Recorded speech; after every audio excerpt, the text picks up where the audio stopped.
Hello and welcome. If you are in an online meeting or recording audio on your Mac and notice that the audio is too low or noisy, you may need to adjust your microphone volume. To do that, click on the Apple icon on the menu bar and choose System Preferences. On the System Preferences window that opens, click on the Sound icon. On the Sound window that appears, choose the Input tab.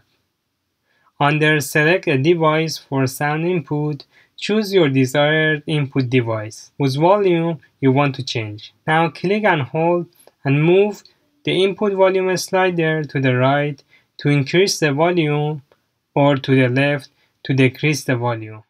Please give this a like if this video helped you, subscribe for more tutorials and tips, comment to ask questions or to give feedback. Thank you.